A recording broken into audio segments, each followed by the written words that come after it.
schéma, on a la reproduction de ce qu'on a fait sur la batterie. Donc là, on voit bien chaque B1, B2, B3, c'est chaque cellule. Donc la série 1, la série 2, la série 3, jusqu'à la série 10 pour obtenir 36 volts. Parce qu'en fait, chaque cellule fait 3,6 volts. Si vous en mettez 10 en série, on obtient ici 36 volts.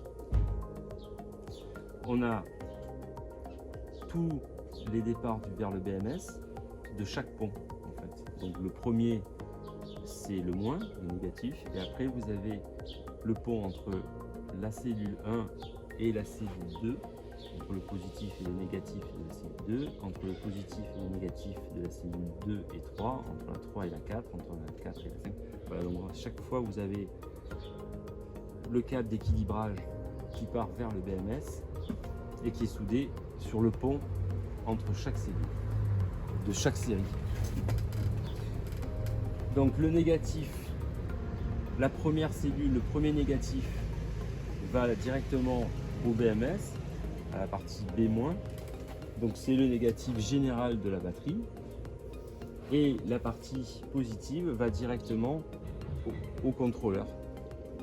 Donc là, c'est là où vous avez la prise qui va se brancher sur le contrôleur. Ici, on a le négatif qui sort du BMS, donc qui est contrôlé par le BMS. Le BMS reçoit le négatif général de la batterie et il le contrôle. Il va vérifier que chaque câble est de bonne qualité, enfin que chaque cellule est de bonne qualité, du moins pas en dessous de 3 volts, de moins de 3 volts et pas au-dessus de 4 volts d'eau.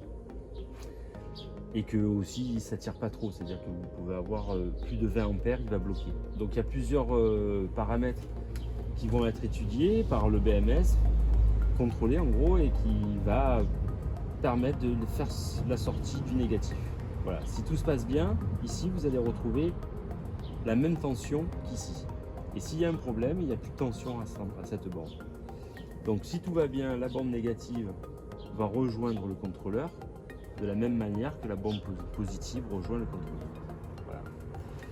Après, là, vous avez le négatif de la charge qui va vers la borne de charge, la connexion pour la charge.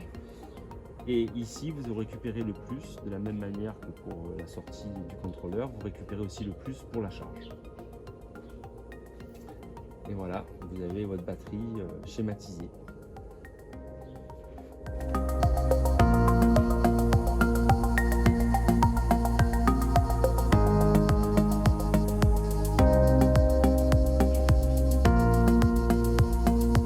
Donc l'idée, c'est d'être précis au dixième de volt près.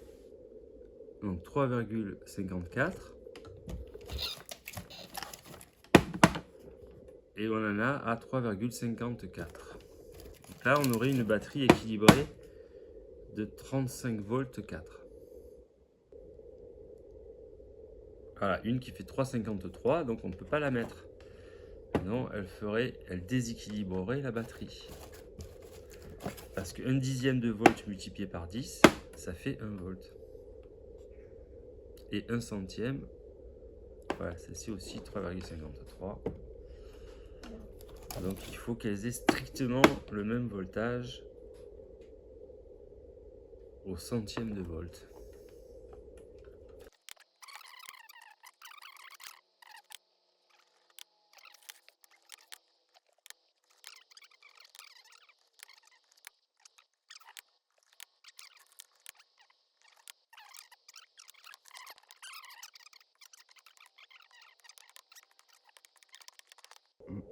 Voilà, donc là, 3,54 multiplié par 10, 1, 2, 3, 4, 5, 6, 7, 8, 9, 10, égale,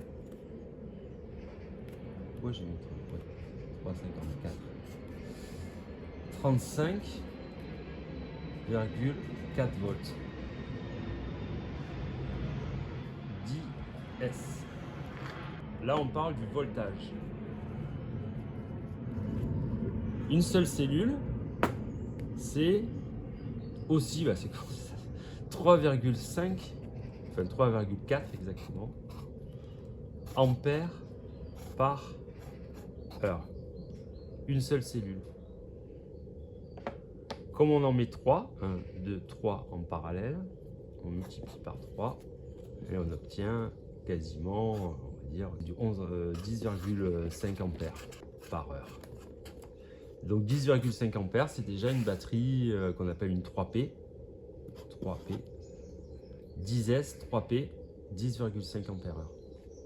Donc là, j'ai amené les accus, on va commencer à les travailler. Donc pour ça, il faut du matériel.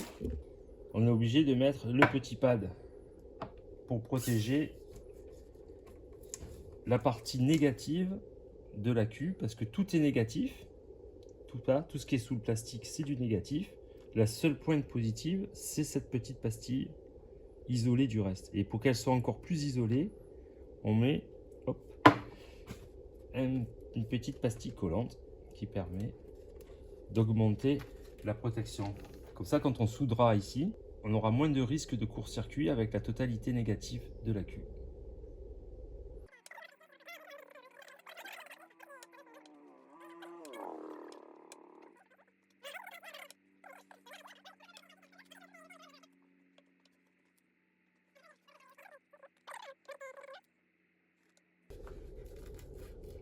C'est un peu fastidieux à faire, mais bon. C'est chiant, quoi.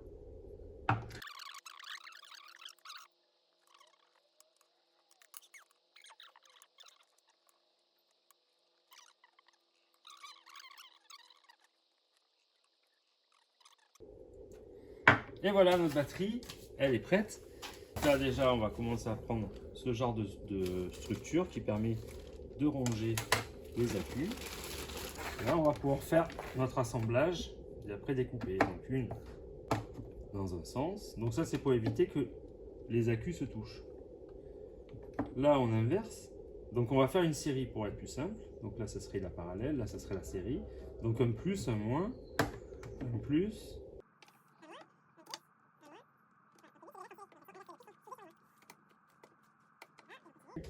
Donc là, on fait maintenant des parallèles. Donc 1, 2, 3, c'est des parallèles.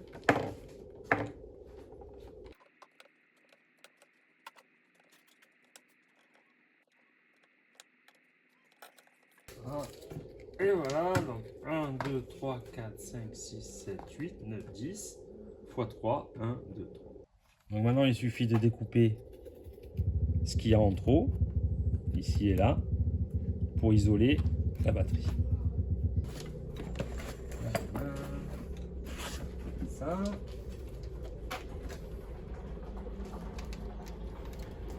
Après, on va avoir besoin de la petite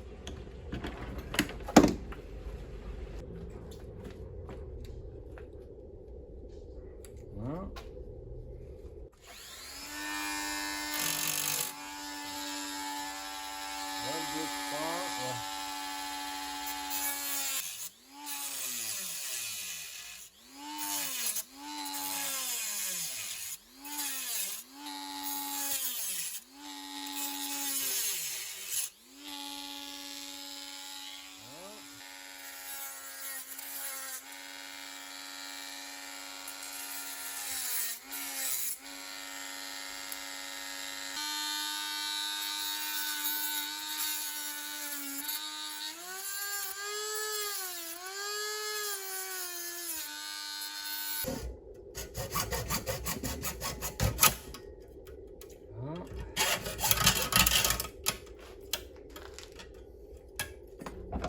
Et voilà la base d'une petite batterie pour 30 accus.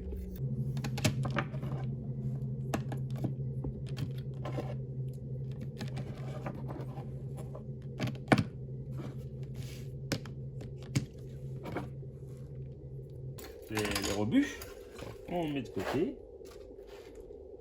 On a de la bande de nickel, 100% nickel, qui permet de faire à la fois les séries et les parallèles en une seule fois, en une seule soudure.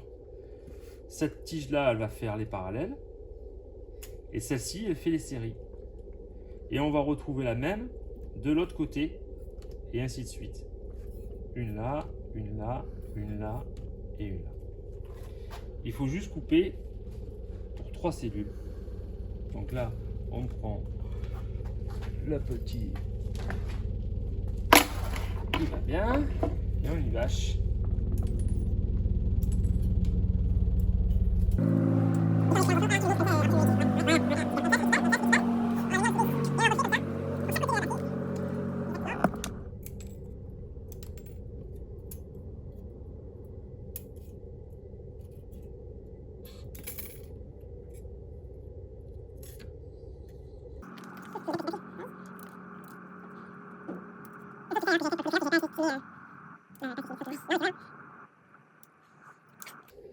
Voilà, et on refait ça de l'autre côté.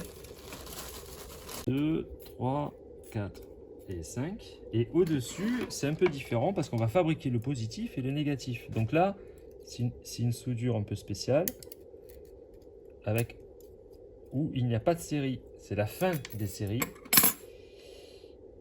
Et donc le positif, il est seul. Et après, on va remettre des parallèles et des séries. Seul parce qu'il était trop négatif, mon gars. Il est seul.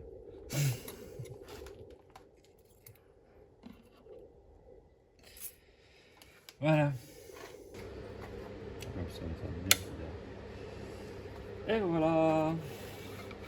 Donc pour ce faire, rien de plus simple, il faut déjà enlever tout parce que sinon on fait des conneries. On met les watts. Voilà, ça, on règle. Donc chacun règle comme il veut. Là, il suffit de venir souder chaque pad sur les accus.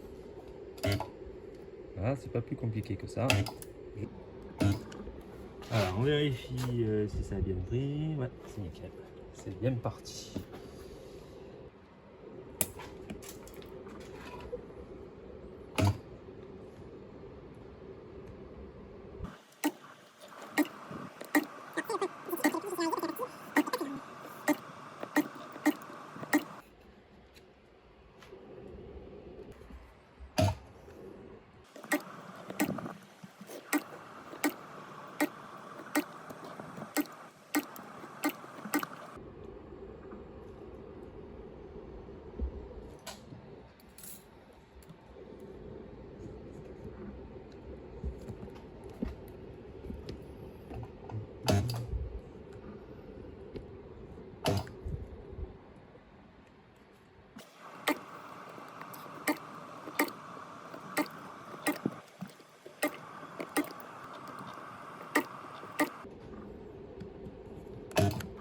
Voilà, donc on va cette fois-ci se mettre sur 200 volts, puisqu'on va avoir une tension normalement assez élevée. Donc le plus il est là, et le moins il est là. Donc on a bien 35,4 volts. Donc comme je vous ai dit précédemment, on a une batterie qui est parfaitement équilibrée, puisque chaque accu fait 3,54 volts. Donc on peut le vérifier en prenant juste un accu et vous avez bien 3,5 x 10, ça fait 35. Et on a la certitude d'avoir quelque chose d'équilibré parce qu'on a au dixième là maintenant de voltage. On est passé du centième au dixième de volt. Alors le matériel est le suivant. Les BMS. Donc là, il nous faut ce type de BMS qui est assez... c'est suffisant pour beaucoup de choses. Donc on voit bien que c'est 10 S, bon, en chinois, 30 ampères. Donc là, c'est un BMS qui est fait pour une batterie de 10 S, donc 10 cellules de 3,5, donc 35 volts, 36 volts. Et elle peut délivrer jusqu'à 30 ampères, donc on peut faire 30 fois 36, quasiment 1000 watts. Voilà, donc on a de la marge. C'est-à-dire que lui, il est capable de, en décharge, sur la partie power, d'envoyer 30 ampères. Jusqu'à 30 ampères. il n'y a que l'indication des séries parce que le nombre de parallèles est illimité. Lui, donc, il a plusieurs embranchements qu'on va faire. Donc, la charge, la décharge et la batterie. Le moins de la batterie. Après, on a une nappe qu'on vient mettre ici. Et chacun de ces fils va venir être soudé sur le pôle de chaque série. Donc on a 10 séries, on en a 10. Plus le moins. Ça fait 11 fils. Qu'on viendra. Ça, ces fils-là servent au BMS de contrôler le voltage de chaque parallèle, de chaque série. Et il y a d'autres trucs à prendre. Donc un fusible. Là, on va partir sur du fusible. Voilà. Et un petit peu de câble pour la charge. Donc il y a plusieurs sections de câbles. Là, c'est un câble qui va suffire puisqu'on va être à maximum 4 ampères de charge, 5 ampères maximum. Et là, par contre, on est sur du câble un peu plus épais. Donc on doit être sur du 14 ou 12 WG. Alors, ouais, c'est ça, 14. Donc c'est quand même pas mal, ça permet d'encaisser au moins du 30 ampères. Donc toujours rester dans cette limite de 30 ampères, que ce soit pour les sections de câbles, ainsi que pour les fusibles. Et c'est parti, comme ça.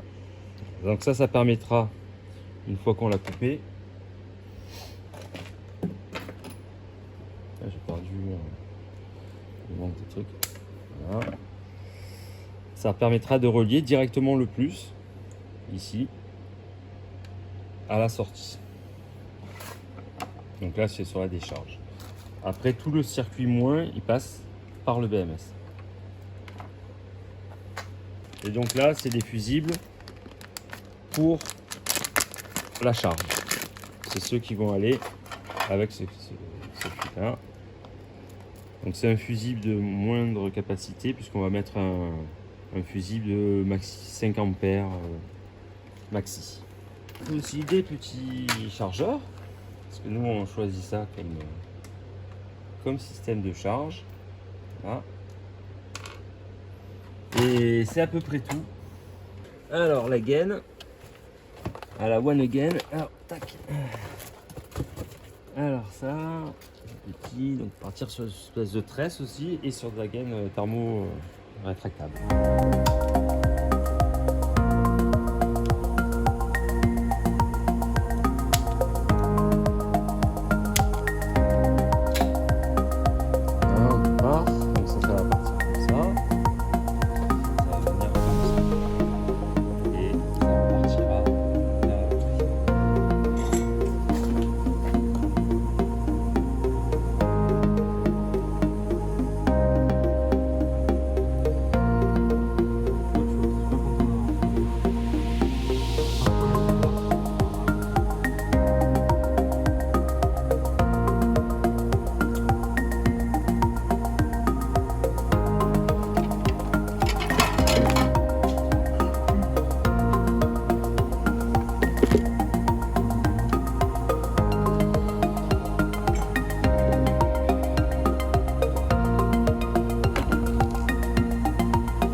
Chatterton juste pour qu'il tienne en place parce qu'après ça évite qu'il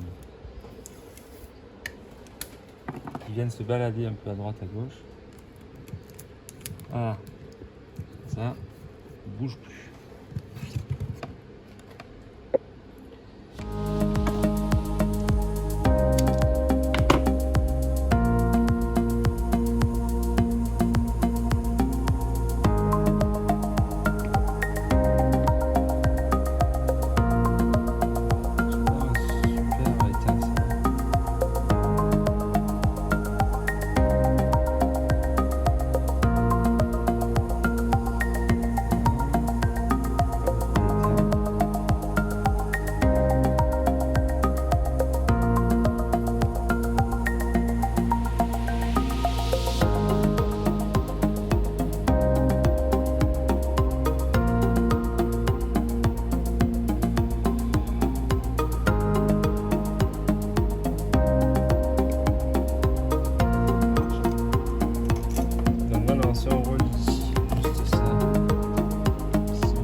Maintenant, on va souder le BMS. Alors, on part du négatif. Chaque liaison de série sur le pont, en fait, entre le plus et le moins. Donc, chaque pont va être relié. Celui-là, ceux derrière. Après, on va sauter un câble sur deux. Donc, les rouges, on les mettra de l'autre côté.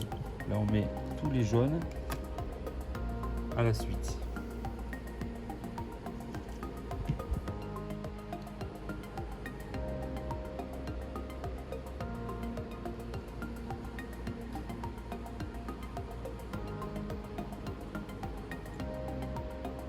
Alors c'est soudé et c'est tient, c'est ça l'important. Toujours vérifier quand même très bonne tenue, parce que ça, s'il y en a un qui lâche, la batterie s'arrête. C'est en fait la cause principale d'erreur. C'est ce truc là. Et on les reprend jusqu'à la fin. On va toujours mettre un petit peu d'étain.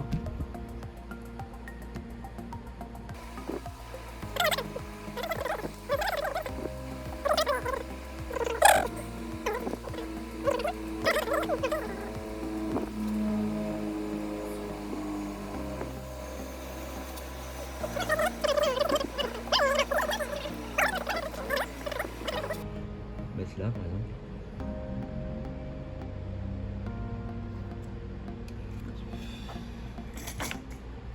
Donc là il y a un détrompeur, faut pas se tromper, il est vers le haut.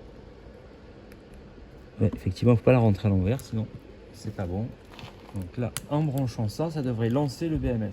Enfin, disons du moins le BMS devrait détecter des polarités, des tensions qui sont bonnes à chaque pont.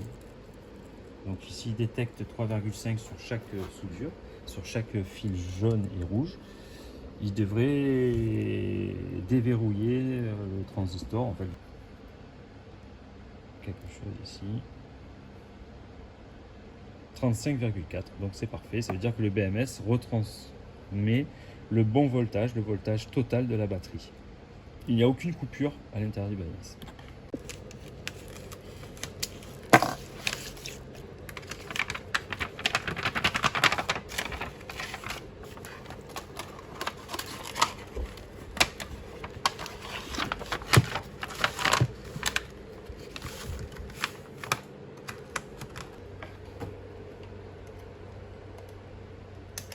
Voilà.